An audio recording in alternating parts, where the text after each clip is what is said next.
and got here on their own and became enslaved upon arrival. They were not imported here as anybody's slave. You get what I'm saying?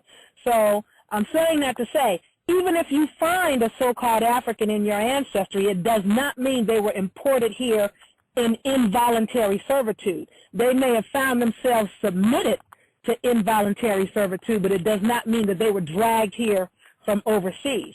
And a lot of those individuals that were dragged here involuntarily against their will were sent back. Now, I have to refer back on this note to Reverend Ray Dine. Like she said, her research showed, and she went to a library and she pulled up an atlas map on the slave trade at the library.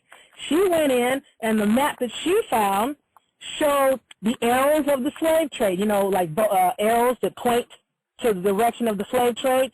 And what her research showed on their maps in their library is that the slave trade involved taking people from South America, which then was called Africa, and shipping them to North America and or to the Haitian, Cuban, Jamaican, Virgin Islands and this type of business. She saw no arrows whatsoever pointing from this side of the ocean to the side of the ocean that is currently called Africa. Okay. But just to add to that, a lot of the people that believe they were brought here in slavery because they remembered being on these boats, you have to go back into how they did that little trick. That was also a trick. When they came here, they killed off a lot of the elders and warriors, because remember, they came in as friends first. They befriended the people and were able to do a lot of damage and create a lot of derision and divisiveness from inside. So what they did is they got a hold of the children. Many times the children were stolen because, remember, they're also a pedophile and pederast culture by nature. So a lot of the children were stolen, and in many instances they would go to the leaders of certain groups of our people and say, we need this, that, and the other, and we want to have, we need little girls or whatever.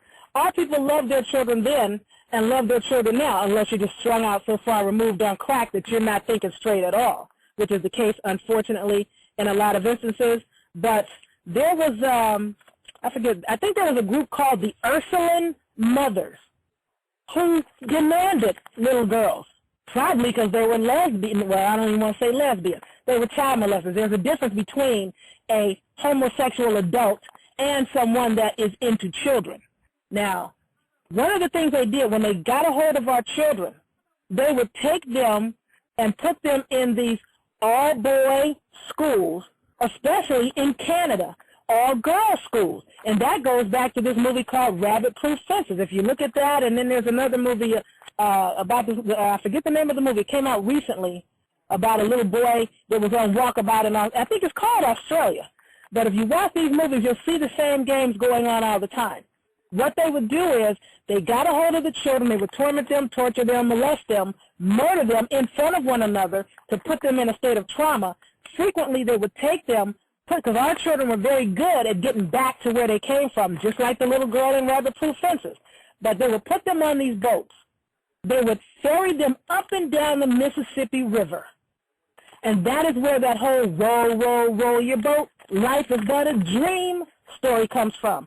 They would ferry them up and down the Mississippi River, and then at a point they started telling them, oh, we brought you here on boats from Africa. And they remembered being on these boats, so therefore the story kind of, 2 and 2, there really wasn't 2 and 2, added up to 4. You know what I'm trying to say? Yes. It was a part of their trickery and their games. Yeah. A lot of remember, you're dealing with cut and paste specialists. Even Michael Jackson, when he found out, he said, the history books are all lies. They're telling you a bunch of lies. You have to know this. He said, you have to know this. And I'm saying to you, he is accurate. You have to know that these people are lying to you. Now, going back to the nationality, yes. If you say you're black American and you go for what they call black reparations, which is another mistake, we shouldn't, yes, we want to be recompensated, but we shouldn't ask for black reparations, because if we were going to get it, which we never will, you'll never get black reparations because there's no such thing, no such country, race, nation, or people. But if you could get it, trust and believe, some European would step up with an ancient dictionary and go, wait a minute, hold it. Now I'm referring to Brother Oliver Foster here. Hold it. Before you start handing out checks, this money is for black Americans. That means me. Pay me. Just like when they started handing out money for Native Americans. That meant them, because a lot of the Europeans had run to the reservations. That's one. And also, I don't know how this occurred, but somehow a lot of Germans and English and French guys wound up sitting as chiefs on the tribes over the niggers. And excuse my language because I use this word a lot. Now, and this came out because when the German mercenaries came over here to finish launching the death blow against our predecessors, our ancient ones, our ancestors, when they came up on the so-called tribes to kill them off, they were shocked to find their own brothers sitting up as chief over the tribes. It's like, wait a minute, hold up. We came here to kill this tribe, and you're sitting up here, you're really, so they just, okay, we'll just use this to our advantage. And one of the things they did, they took these European chiefs and these European peoples, and a lot of them, when after they started killing us off and separating us out. Now, remember, a lot of the children that look like us that they took away, when they took them and converted them, they changed their language, changed their culture, changed their dress, they just changed everything about them. When the children did return, oftentimes the parents were already dead or so sick they were bordering on death.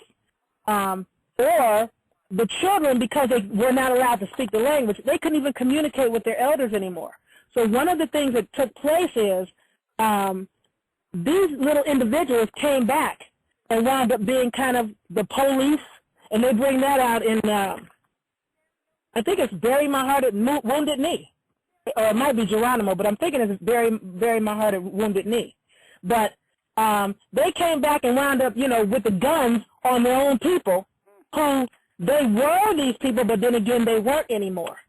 And I think in this movie, Bury My Heart at Wounded Knee, I think one of the things that came out when this guy that had been taken as a child, and see, they don't show the violent and vicious way they did it. They make it seem like, oh, it was just voluntary. This chief or this guy gave us his son and let us educate him into our Christian way. When they offered us the opportunity to be like them, after all, thousands upon thousands of them were trying to be like us. None of us, not a single solitary one of us, volunteered to switch. Nobody wanted to be like them. We were like, no, we cool. We're cool. We good. Y'all do you, we'll do us. So they had to force their culture on us. Thank you, caller. Now, okay. Now someone is asking, how come the Japanese got money, got their reparation in World War II? Well, for one thing, the Japanese are coming as a real people asking for reparations. The Japanese are from Japan, and they speak Japanese.